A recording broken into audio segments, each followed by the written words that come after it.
They'll tell you of storms no other got through, and mountains that conquered, carrying two. The big black sled that knows no fear. The first name is John, the last name is Deer. John.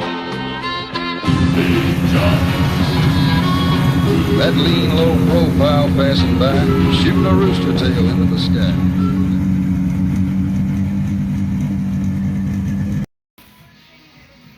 It's apparent that we're switching over from liquefier to trail fire now. I took the carb off, disconnected the two electrical connectors on there, disconnected the exhaust, and what else did I do? Oh, I took all the mounting bolts out. So this LX has 4 mounting bolts for the engine bracket. Oh, the clutch. So what I did was I put penetrating oil on the shaft here in between the piece of the frame and the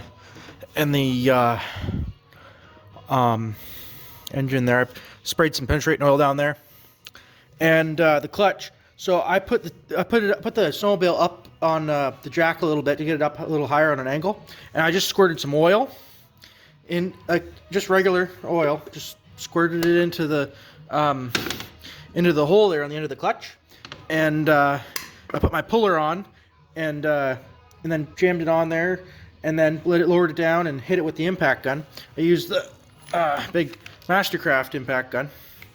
I'm not sure how many foot-pounds of torque this thing puts out. It's a 7.5 amp. It's just a single phase. Like, it's not humongous, but it's a good enough impact driver to get this clutch off. So I'm going to pull the engine and put it on the bench. I noticed the intake boot is no good. The rubber's come free from it, and it's not connected onto that metal flange or that steel flange anymore. So I think that thing's no good. But yeah, we'll put this engine on the bench. I figure since it's already got something else wrong with it, like the piston's screwed up, I'll also like pull it apart further and see if the compression rings that are, broken and missing are down in the case section. Try and fish them out. See how bad that jug is, like the cylinder is. If it's not too bad, we'll try and clean it up. And then I got a spare piston, well, 2 spare pistons, and then the crank seals as well, since I already have them. So yeah, we'll get this thing out. Sorry I skipped a few steps, but everything was coming off so easy, I just kind of got ahead of myself. The intake came off really easy. You can see here where the oil injection lines used to be. I don't know, one of them might not have been plugged all the way. That probably caused a bit of air to get sucked in, and again, to make it run a little lean. So that'll need a new gasket for that, and another gasket to go in between this shroud and that. And then the exhaust, I think someone put some newer bolts on it, because these aren't rusty at all. I think they might even be made out of something else. I don't know if they're brass or what, but they came off really easy. You can really see here how badly damaged that piston really is. If you look here, that sucker is toast. This one here is not too bad. It's probably usable again. But yeah, this one's done. The cylinder here, it's just got a bunch of melted aluminum on it. We're gonna have to measure and see how bad it really is, but again, this has a lot of melted aluminum on there. It may be usable, like, without, boring it over. So I'm gonna get this piston off, and yeah. So upon further inspection, connecting arm looks good. Bearing inside's still good. Yeah, piston's looking pretty sad there. I think she's done. The wrist pin came out. I don't know where the spring went. Spring's gone. Hopefully the new one comes with one. If it doesn't, we'll have to order one. I don't know where it went. I heard it go clink somewhere on the on the steel, somewhere on the roof or the wall or something. I don't know where it went. So anyway, yeah, I'll try and I don't know, try and get a measurement of the inside of the cylinder, and yeah, hopefully one new piston will do it. Everything else looks pretty good. Like I can't see any bits down here anywhere. There was a couple pieces in the exhaust, like little itty bitty pieces. So my hope is that most of the piston ring is on the top of the head melted, and then the rest of it's in the exhaust. So, and then if you look inside, well, if you look inside here with the flashlight, see if I can get a shot of it. I don't know how well I can show, but the inside is all kind of gray from the piston, and the other side is pretty good. I can't show it very well, but anyway, the melted aluminum kind of coated the inside of the exhaust on one side, and the other side is just rusty from, or well, brown from rust. Yeah. What are the chances? I looked over here. There's the wrist pin spring. Lucked out. Here's our new piston. I also saw I have a few of these belts in there that I got when they were on sale. When we went to Canada, the Road Distributing in Canada, I was like, oh, I can't go to Road Distributing and not buy something. So I bought a bunch of stickers and I bought a belt. And then this is from shoot, I think it's from New Breed Parts. It's a piston. Here's the new wrist pin. Oh, came with the wrist pin springs, 2 of them, and new piston. Now let's see here. Imagine those are the rings. Yep. So these have the rings in there. Yep. All wrapped up in wax paper. Okay. Yeah, I won't worry about that yet. Still gotta think about it's just a side-by-side comparison. Yep, same height. Yeah, there's the ultimate side-by-side comparison of those two pistons.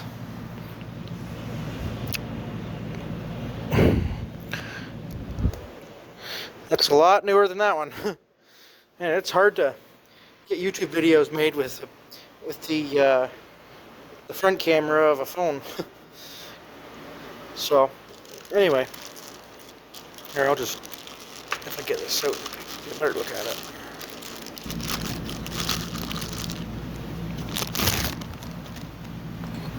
And look at that thing. So let's see. Oh yeah, there's there an arrow? The arrow points towards, shoot, what is it? I can't remember if the arrow points to exhaust or points to intake. I think it's exhaust. I can't remember. Never said I was a mechanic. I just like to take junk apart and try and work on it. Yeah, it's a big deal. There's an indent in this one. This one's nice and smooth across. It's a little bit like convex, I guess you'd call it. Goes up and kind of dome shaped a little bit. So yeah, there's the comparison right there. Yeah, the before, this is what it looked like before, and this is what it looked like after. So yeah, there we go. Just taking a look at this intake here for the Kawasaki engine out of the Trailfire, the Trailfire LX. Now, I'm assuming that the lean issue, the issue with it running lean, arose from this little carb boot, which it's over time it's failed, and I think it was leaking air in there. But just to be sure, The oil injection pipes that go into the intake here and here, they're brass. They each had a little piece of pipe that was zip tied, and they were plugged with a little screw. And I don't know. I don't really trust the zip tie that small, so I just put a bit of solder on there. I soldered the little fittings so that they're totally sealed now. There's no way any air is going to get sucked into those fittings. Now, I mean, there's probably better ways you could do it, but I just put a little bit of flux in each little end and heated it up and put some solder on there, and I hope it works. Like, I don't know. I don't think gas is gonna eat through the solder. It's what is it? No, it's not even plumbing solder. It's 70% lead, 30% tin. Acid core solder, Mastercraft. So what happened was this engine, it ran lean, and that's what we're assuming is how the piston got to where it is, just totally beaten up and totally chewed right up. And I'm glad that this is a different style than the liquefier, because the liquefier, you pretty well have to keep the oil injected. But with this, you can bypass it, just like I did with the 4500 Citation that I have. But that's another thing I was thinking about, is doing exactly this with the Citation, soldering those holes instead of right now it has gear clamps and hose and little plugs that I put in there. I might even put screws right in the manifold. But I hope this saves it from having issues again. I looked all over the internet for a new boot, and the cheapest I could find in Canada isn't even in Canada. It's from MFG Supply, and I ended up buying what else was there from MFG? The entire gasket kit. That's right, the gasket kit for this engine. So this thing's gonna need new cylinder jug gaskets at the bottom here where it mates to the case. It's going to need new head gaskets. It needs 2 sets of intake gaskets for either side of the tins. And then it's going to need new exhaust gaskets for either side of the tins as well. So this kit I got off of MFG Supply. It's on its way. I ordered it, and it was the cheapest one I could find. And even with, I think it was $5 or $10 shipping, it was still the cheapest one I could find to come to Canada, or be in Canada. And it didn't come with the crank seals, because I already have crank seals to replace for this thing. This one's, I don't know, it's a little wet there, but that could be from just putting penetrating oil on it. I haven't found any other issues with this engine other than the piston. I know it sounds absolutely stupid, and it probably might. I mean, there's a chance it might not work. But this aluminum from the piston that got melted on there, it's pretty stuck on there. And I tried sanding it out with sandpaper just on that section where the high spot is. And the new piston, the brand new one, will go up and down in this section pretty freely, dry. So I figure I'll assemble it with oil and just check it out and see how it goes. But I might just leave this cylinder alone. Now, that's probably just sounds crazy to some people, but it's not bad. It's not crazy worn. It's just that section where it has added material on it. And since it's aluminum, if it gets hot enough, maybe the steel compression rings will scrape a little bit of that away over time, or it'll just chew into it. I'm not sure. Who knows? But if it does make it worse, then we can send that to the shop to get bored over and get a oversized piston. Have to do both. Bore over both of them. 2 oversized pistons. But it's cheaper than putting new sleeves in it. These new sleeves, you could use the original size piston, an exact replacement piston, but it's more expensive to have these sleeves removed and put new ones in. But yeah. So the parts are on the way to put this thing back together, and yeah, my cheapskate rebuild is going to be put to the test. I'm just going to leave this piston the way it is. It's fine. It doesn't look damaged, and the cylinder doesn't look bad for that one either. So just one new piston, and then clean the cylinder out, because this piston is it's pretty well done. Pretty well done. Anyway,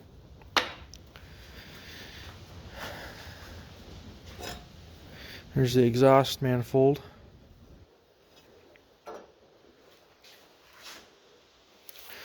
So I was I can't remember which YouTube channel it was. The guy had one very similar to this, and he said that they only made 3,000 of these 1983 Trailfire LXs, and he says that the seat. He said in this video that the seat was an option. It wasn't off another snowmobile. It was just an option. So I thought, oh, that's interesting. It's a sport option, but I think it almost looks like it might be a little bit shorter, in my opinion, compared to the other regular Trailfires. But I could be wrong. And I don't know if I said this before, but this Trailfire, some of them have the vented gas tank. The liquefier doesn't have a vented gas tank, so you need a vented cap for that. And yeah, that's a little thing I didn't realize until working on the liquefier, that it doesn't have a vent in it like the Trailfires do, or this Trailfire does, and I think the red one does as well. But yeah, I saw a few on Marketplace. There was one selling, it's a 79 340. I asked for a picture of the track, and I said, is it a rubber track, a full rubber track, or is it a cleated track? And they said, oh, it's rubber. And that's it. I didn't get a picture of the track or nothing. They want $800 for it. Sounds ridiculous to me. It's not in bad shape, but if you're not going to send me a picture of the track, then why do you even respond to my message? Then I've seen a Spitfire. This guy is crazy. He wants, what was it, $3,800 for a Spitfire, and he claims that it's all stock. But I looked at it, at the ad, and it's got a Mikuni carburetor on it. It's got a Mikuni like newer style slide style carburetor. It doesn't have the butterfly flap like the one I have does. $3,800, and I thought, what in the heck? I mean, things, yeah, it's in decent shape, but heck, it's some of the same shape as the Spitfire I've got in the barn. Not that it's, I mean, it's in good shape, but $3,800, not worth it. Like, I got this thing for $500, and then that came with the 3 for $850. I don't know. The price of John Deere snowmobiles shouldn't be going up that high. But hey, some people want to collect them, I guess. I just like them because they're light, quick. I got lots of parts for them now. And they're not too bad to work on. Like I say, you can pull the engine out just like that. Just had, 4 bolts holding it in. Pull the clutch off. Unplug a couple things off the wiring harness. Yank the airbox off. Not bad. Anyway, that's where we're at.